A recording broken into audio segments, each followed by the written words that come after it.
granted to them under the various constitutional provisions. My impression is that across South Asia, most of the human rights lawyers, activists, do not really bother about these issues. The reason why I am bothered because of the crossing of the jurisdiction, the limits imposed on the courts. The reason is that there is a lot of politics involved in all these cases. So I'm just going to go through some of the cases very briefly and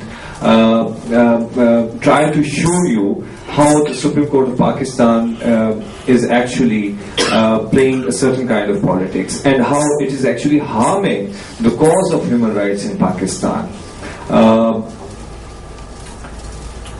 The Supreme Court of Pakistan has recently been very seriously involved in a number of cases, public interest litigation as well as suo motu cases, which suo motu powers, as you would be aware, that are the powers with the court under which the court can take notice of violation of constitutional rights on its own. And under Article 184(3), the Supreme Court of Pakistan can take notice of matters of public importance where enforcement of fundamental rights is involved. Somehow, in recent past, cases of corruption, as it has happened in India, are also considered to be violation of human rights, and there is a whole lot of jurisprudence which is quite interesting. But what has happened in Pakistan is that under the this assumption of this jurisdiction, politics has been played by the Supreme Court. This is my impression and my contention. For example, National Reconciliation Ordinance was promulgated in 2007. I wonder if you have heard about it. How many of you have heard about NRO, National Reconciliation Ordinance? So those who have some idea about the politics of Pakistan in the last few years would be aware about that. NRO was promulgated by General Pervez Musharraf, allegedly, apparently, for the purpose of reconciling with his political opponents, and it was meant to strike, nullify, and bring to an end the litigation which had been going on against his political opponents, particularly and specifically the leaders of one political party of Pakistan, which was Pakistan People's Party. What happened in that case was that this ordinance could have been struck down as Article 8 of the Constitution prescribes, being contrary to Article 25, which is freedom from discrimination, quite easily and without any problem. But the Supreme Court went overboard and actually found it against almost all the articles of guaranteeing fundamental rights under Chapter 1, Part 1 of the Constitution. And there was a whole lot of politics around that case. So I don't think that that kind of politics had to be played. Then the Supreme Court took up a case of which related to policy making rather than anything else. It was about import of LNG from France. And they actually, in practical terms, nullified the contract and asked the government to re-enter the contract and renegotiate the terms of the contract. Now, this is something which is extraordinary, and I wonder if we have any cases from the Indian jurisdiction in which the terms of the contracts were required to be changed by the Supreme Court of India. Then we had rental power plants case. This again was a public interest litigation, and it was alleged that there was corruption in the case. The judgment in the case doesn't really find out any concrete evidence of corruption, but the Supreme Court, for reasons, found it within their jurisdiction to direct investigation, and actually they terminated all the contracts, and refund of payment was directed to the government. Then we have had a number of cases which we can talk about, in which I think that Supreme Court should not have entered in the first place, because that is not what public interest litigation is meant to lead to. No concrete enforcement of fundamental rights in matters of public importance was really involved in all these cases. And what has happened in these cases is that the jurisprudence indicates that you don't really need enforcement of fundamental rights. It only has to be a matter of public importance. So the jurisprudence which has developed under Article 184(3) of the Constitution in recent years practically nullifies one important requirement of this constitutional provision, which is Article 184(3). So Supreme Court no more bothers about the existence of the possibility of enforcement of fundamental rights guaranteed under the Constitution, but it just looks for a very subjective idea of public importance. Am I making sense, or you are getting bored? Should I cut down further? How much time am I left with, organizers?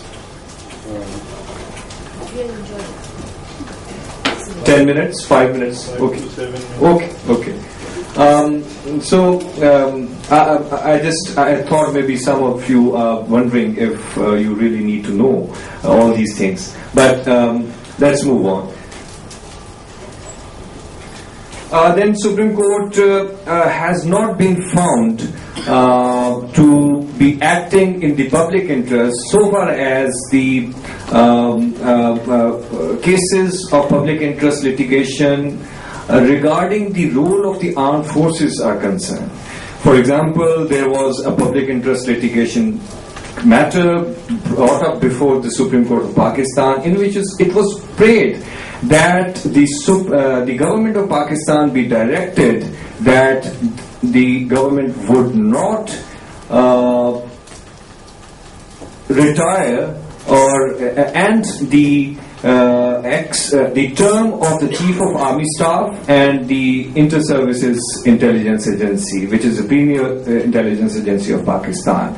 And the Supreme Court made it sure that they actually practically and effectively direct the government to come up with an assurance that the Chief of Army Staff and the ISI chief was not going to be removed. And that was the time actually when another very important case had been brought up under public interest litigation by some political parties and some busybodies, as Professor Matthew referred to in his presentation, in which an alleged memo was drawn attention toward, and it was prayed that the memo, which had been written by Pakistani ambassador in the US, had actually violated the fundamental rights of the people of Pakistan, and the security of Pakistan was put at stake.